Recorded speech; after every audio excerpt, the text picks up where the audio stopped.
পিতা, পুত্র, পবিত্র আত্মার নামে আমেন। ঈশ্বরের দৃষ্টিতে তুমি অমূল্য এবং তিনি কখনো তোমাকে ভুলবেন না।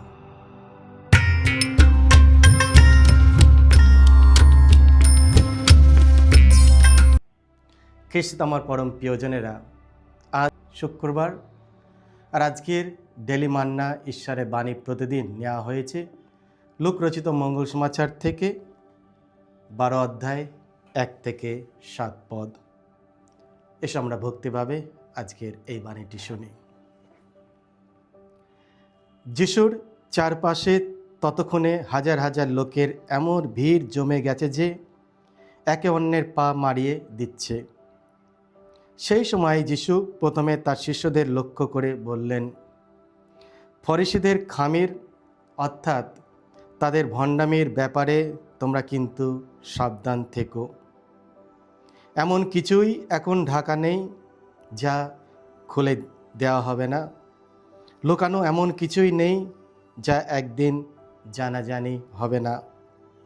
তাই তোমরা অন্ধকারে যা কিছু বলেছ তা দিনের আলোতেই শোনা যাবে।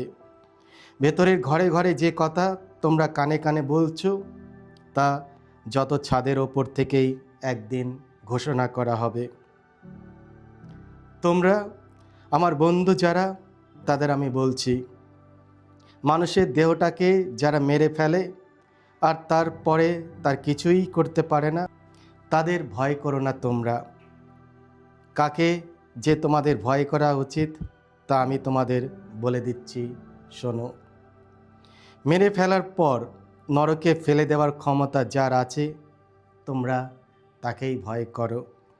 হ্যাঁ, তোমাদের বলছি, তাকেই ভয় করো। 5টা চড়ুই পাখি কি 2 পয়সায় বিক্রি হয় না? কিন্তু তবু ঈশ্বরের কাছে তাদের একটু তুচ্ছ নয়। শুধু কি তাই, তোমাদের মাথার প্রতিটি চুলের হিসেবও তো তার কাছে রাখাই আছে। না, তোমরা ভয় পেও না, তোমাদের মূল্য অনেক অনেক চড়ুই পাখির চেয়েও ঢের বেশি। এই হলো প্রভু যিশুর মঙ্গল সমাচার। প্রভু যিশু তোমার মহিমা প্রচারিত হোক। ঈশ্বর আমাদের যত্ন নেন।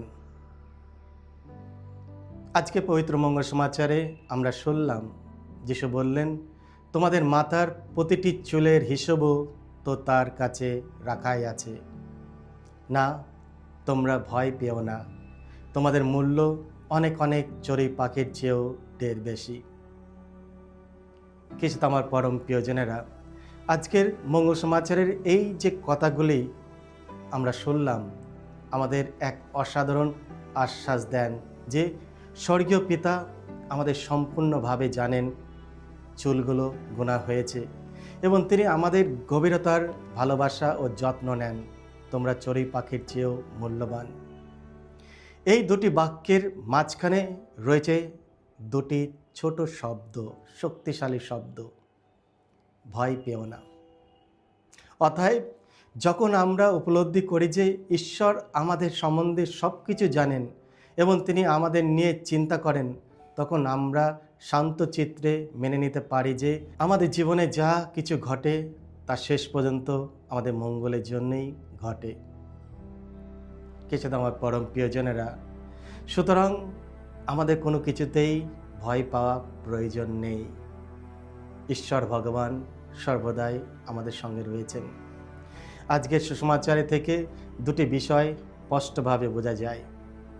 প্রথমত, ঈশ্বর আমাদের সম্পূর্ণভাবে জানেন। ঈশ্বর আমাদের প্রতিটি খুঁটিনাটি জানেন। তিনি আমাদের নিজেদের থেকেও ভালোভাবে জানেন। আমরা নিজেরাও জানি না আমাদের মাথায় কতগুলি চুল রয়েছে, কিন্তু আজকের মঙ্গল সমাচারে আমাদের স্মরণ করে দেয় যে ঈশ্বর আমাদের প্রতিটি চুলের হিসাব তিনি রাখেন। সামসঙ্গীত 139, 2 থেকে 4 গায়ক বলে ওঠে, হে প্রভু, তুমি জানো আমি কখন বসি আর কখন উঠি।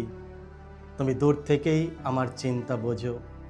আমার মুখের কথা আসার আগেই হে প্রভু তুমি তা সম্পূর্ণ জানো। প্রতিটি চুলের হিসেব, এই বাক্যটি, এই সত্যটি প্রকাশ করে যে ঈশ্বর আমাদের জীবনের প্রতিটি দিক সম্পর্কে অবগত। যখন মানুষ আমাদের বোঝে না, তখন এই সত্যটি আমাদের সান্ত্বনা দেয়। অত্যন্ত ঈশ্বর আমাদেরকে পুরোপুরি জানেন, যদিও অন্যেরা না জানুক। দ্বিতীয়ত, ঈশ্বর আমাদের গভীরভাবে যত্ন নেন।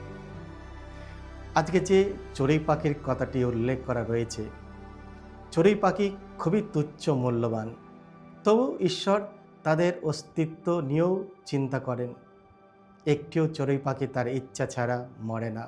আর আমরা যার ঈশ্বরের আকৃতি ও সাদৃশ্যে সৃষ্টি, আমরা তো অসংখ্য চড়ুই পাখির চেয়েও মূল্যবান। তাই ঈশ্বর আমাদের জন্য অনেক বেশি চিন্তা করেন। তার পবিত্র ইচ্ছা ছাড়া আমাদের জীবনের কিছুই ঘটে না। যেমন প্রবক্তা ইসায়া বলেন, যদি কোনো মা তার সন্তানকে ভুলেও যায়, তবু আমি তোমাকে ভুলব না। ইসায়া 49:15। ঈশ্বরের এই অসীম প্রেম ও যত্ন আমাদের জীবনের ভিত্তি। যখন আমরা আমাদের দ্বারা অবহেলিত বা অপ্রিয় মনে করি, তখন ঈশ্বরের এই আশ্বাসবাণী আমাদের হৃদয়কে নতুন করে আশায় পূর্ণ করে। তাই খ্রিস্টে আমার পরম প্রিয়জনেরা, এসো আমরা নিজেদেরকে ভরসা রাখি প্রভুর প্রতি। ঈশ্বর তোমাকে জানেন, ঈশ্বর তোমার যত্ন নেন, তাই ভয় করো না। তার দৃষ্টিতে তুমি অমূল্য এবং তিনি কখনো তোমাকে ভুলবেন না। এসো তার প্রতিশ্রুতিতে আমরা ভরসা রাখি, তার দয়ায় ও ভালোবাসায় আমরা চলতে চেষ্টা করি। তিনি সবসময় আমাদের সঙ্গে রয়েছেন। সকলকে জয় যিশু। ঈশ্বর আপনাদের সকলকে আশীর্বাদ করুন।